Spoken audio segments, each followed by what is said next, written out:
pleasure to be here. My job at this point in the afternoon when everybody's blood sugar is low or all feeling a little drowsy, I'm supposed to wake you all up by talking about economics.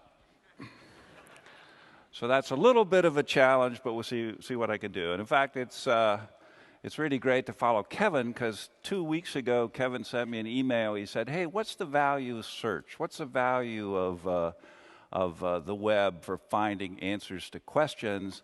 And I said, Kevin, you're really in luck. That's what I'm going to talk about before this group in a couple weeks. So let me launch into it. Now, of course, when I say the economic value of Google, I'm not thinking just about Google. It's not, if I said what are the economic value of libraries, I'd be thinking about the libraries and the books and the circulation, the readers, all that stuff. So I'm thinking about the value of the whole ecosystem. If you want, think of this as the value of search in general, or the value of search on the internet. But there's a couple different ways to look at that. I'm not going to try to say what would the world look like without search engines, or what alternative histories would be like. What I'm going to do is I'm going to try to quantify the value of search, or the value of Google, in two dimensions. One is what you bring to advertisers and what you bring to users. And the way to quantify that is to try to look at the value that advertisers are getting from search engine advertising, and look at the value that users are getting by using search engines to answer their question. And of course, this is inherently a back-of-the-envelope exercise. I'm not going to do things to 2 or 3 decimal points. If it comes within a few billion, I'll be happy. So I'll give you a little model of a value of Google to advertisers. I got to warn you, there is an equation here on the next slide. When I wrote a book once, and my editor said, you know, every equation you put in a book cuts its sales in half. So I'm kind of worried that when I get to the equation, half the audience is going to get up and walk out. But let's see how it goes. So the general idea is advertisers have a value per click, and that pretty much has to do with the profit they make on the sales they have. There's a number of clicks, there's a cost of the clicks, and they want to maximize profit. The value of the clicks times the number of clicks minus the cost of the clicks. And that value can include all sorts of other things that I'm not going to go into now. And suppose you got an advertiser, he's getting a certain number of clicks, he's spending a certain amount of money. Well, he could cut his bid. Could cut his bid down to X hat, he'd spend less money. And if he's making the right choice now, then the profit he's getting now would be better than the profit he would get by cutting its bid.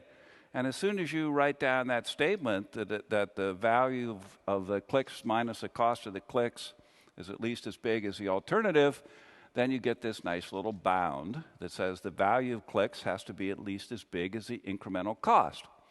And the logic is really just econ 1. I could cut my bid and move down. That would save me some money, but I'd lose some clicks.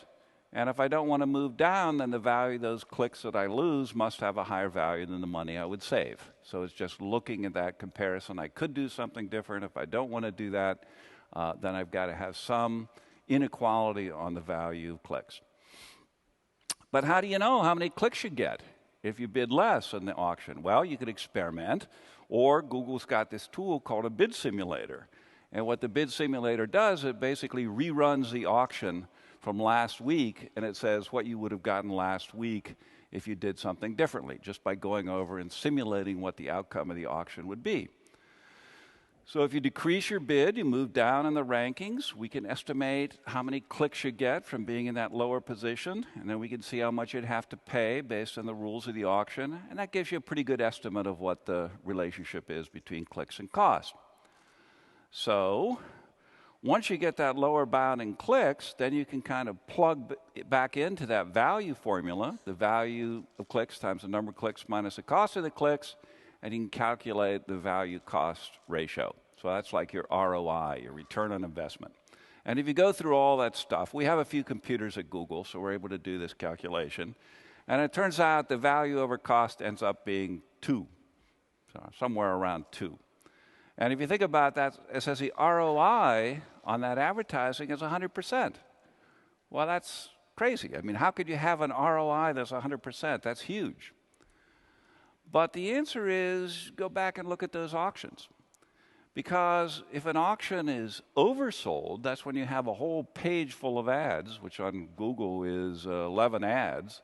then the competition is really intense to get on that page, and you have to bid close to your value in order to get your ad shown at all. But if you have an auction that's undersold, that has 2 or 3 ads on it, well, then what happens is the competition is much diminished, and you end up getting a real bargain. Because in the extreme case, where there's only 1 ad on the page, you don't have to compete for being on that page at all. You just have to pay the reserve price, and the reserve price ends up being quite a small amount compared to the value.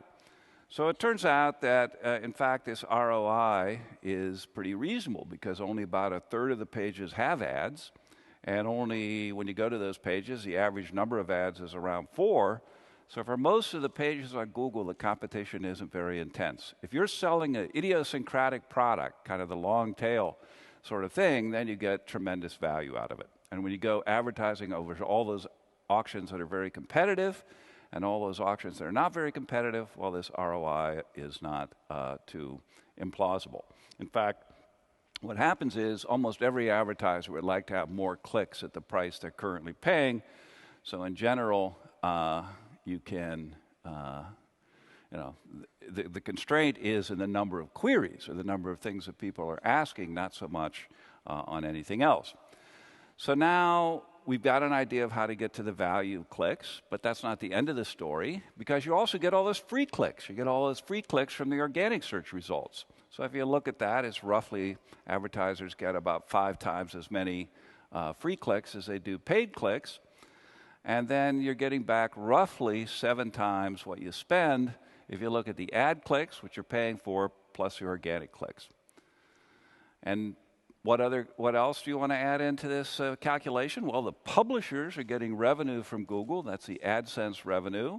And then we have a nonprofit program where nonprofits get the value search services are provided to them. So if you add up the total value to the advertisers, the total value to the publishers, the total value to the nonprofits, in the US, you get about $54 billion. So it's a pretty big number, and that's just the commercial value or the advertising plus publisher value alone. So if you want to follow this up, well, you can Google it. We released all these calculations. We look at a state-by-state basis, and you can look at those numbers yourself if you want to pursue it. Now, the second component I talked about was looking at the value to the users. And then you want to ask, how much is search worth to users? Well, you might say, how much would you pay to give it up? Right? If I went out and said, hey, I'm going to pay you, you can't use a search engine for a year, how much would you require that I pay you to give up search? So there's a nice little paper from some faculty members at University of Michigan. It's called A Day Without a Search Engine. And what they did is we gave them some queries that people type into Google, and the Professor Chen took teams of students and divided them up into 2 groups. One group went to the library and tried to answer those questions, and the other group went to a search engine, in this case Google, and tried to answer those questions. And then she got the answers to the questions. She had a board evaluate how accurate they were, and tried to measure the time savings from using a search engine versus conventional technology. And notice that these students started the exercise in the library, so they didn't have to get in the car, drive to the library, and do anything like that. They could just start right there and try to answer the questions. Well, it turns out that without the search engine, it took about 22 minutes to answer the average question, and with the search engine, it took about 7 minutes, so it was saving people roughly 15 minutes today. Now, there are little subtleties here, and I want to bring those out because not everything that people type into Google is really comprehensible. You don't know what it is. So she divided the questions into those that were answerable. So there was the query, where in the world is swine flu? And she translated that into a specific question for the students. Is there a map where I can see where swine flu has been diagnosed? And the same thing for these other questions I listed up there. And then there were some things that were just not answerable, TV shows on the internet, TechNet, Teacher Day, MySpace comments. Couldn't figure out what that meant, so that fell into the unanswerable list. And there are also lots of questions on the web that people ask that are kind of self-referential. They only refer to things that show up on the web, so those were ruled out as well because you couldn't really plausibly imagine you could answer those using the library. Now, there were about 2,500 searches, and there were about half of them that were answerable using a library. And if you eliminate all the duplicates, you get about 350 searches, and they were classified into these different kinds of searches: factual, source, web, and other. And then they went through and tried to convert all these to questions that people could actually answer. And when they went to the library, they could use a reference room or the library stacks. They could consult the reference librarian. And then once the questions came up, they were rated by raters, and then they took an average of the quality of the questions that were answered. And so 99% of them were answered in the web treatment, about 90% in the library treatment. And by the way, it is important to recognize that these were questions that people ask on the web, so they were expecting to get answers. You'd also try to look at questions that people would ask to a reference librarian, or expecting to get library answers, and see how many times you could answer those on the web. And this is the number I gave you earlier. It took about 7 minutes to answer questions on the web, 22 minutes on the library, and you got almost the same quality of answers. And hey, guess what? The students liked the web better than the library. What a surprise that was. So now the question is, once we know how much time you save, that 15 minutes a day, then let's try to convert that to value terms. So this is going to be a little bit of a economic challenge, but hey, we'll see how it goes. So save using the library was 22 minutes. Time using the web was 7 minutes. So if you ask how many times do users do a search a day, well, rough answer is 1. And remember, the answerable question, so one you could conceivably answer using a library, that would be about half a question per day. And think about what happened before the web was around. Well, now people are asking billions of questions a day to that search engine. And before, to all intents and purposes, they were asking far, far fewer questions than billions. So back when it was really expensive to get answers, you didn't ask so many questions because it was a big deal to get up and drive to the library and try to get those questions answered. But now that answers are cheap, we ask all sorts of questions. Some are sort of silly and frivolous, but some are really important. Same kind of questions that people were asking 20 years ago.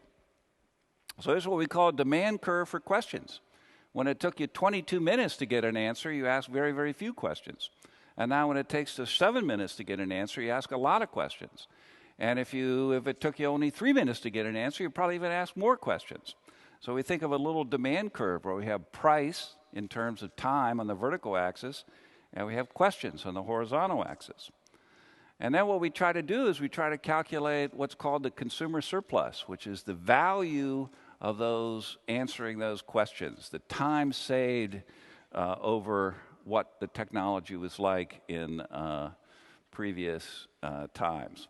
So it turns out if you do that, and of course I am going to wave my hands a little bit here, you try to convert that time savings into money savings. So the average hourly wage is about $22.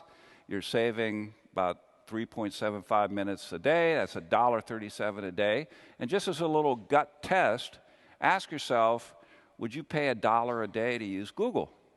Well, yeah, it's worth $1 a day or $1.37 a day, but this audience is an audience that asks a lot of questions, right? So it's pretty clear that for this audience, the value that you would have to using a search engine would be at least $1 a day. You add that up over 365 days a year, that's about $500. And now if we look at the number of users, well, I used the wage rate, so you could say, let's use the employed population, that's about 130 million people. Or you could use the entire population, that's 300 million people. And you get somewhere between 65 billion, 150 billion, depending on which of those numbers you actually use. So roughly speaking, if you want to figure out, if you want to say how much is Google worth, well, if you think it's worth about $1 a day for the average user, the typical user, then that translates into those numbers that I described a minute ago. Now, there have been various other attempts to try to pin down a value for the internet. Bob Litton and I did a study of productivity impact of the internet. McKinsey has done some work on this, and the McKinsey numbers come out pretty close to what I just described, namely around $1 a day, and they got that from basically survey evidence rather than rather than doing the time savings approach that I used here. So, in fact, this is a little picture from the McKinsey report that shows you the demand curve in terms of the stated willingness to pay, how much you'd pay to have these services available. So I think I've got one more slide here. And if you look at the little summary, the value to the advertisers plus publishers, the commercial value, around 50 billion. If you look at the value to users in terms of time saved, around 65 billion. And taken from the McKinsey study, I didn't talk about it here, the value of all the ad-supported applications is around 25 billion. So those are getting to be pretty big numbers. Not like the national debt or anything like that, but still they're fairly significant from an economic point of view. Now, I've left out the cost of trips to the library. I've left out the unanswerable searches, I mean, celebrity searches and things like that. I've left out the value to the non-employed people, the value that people are being able to get from finding just that right product because of the product variety available on the internet, the entertainment value. All that stuff has been left out, so you should think about these numbers as an underestimate of the true value. But no matter how you cut the cake, the value of search, the value of the internet, the value of being able to get answers to questions immediately, that's a pretty big deal. So I'll leave it there.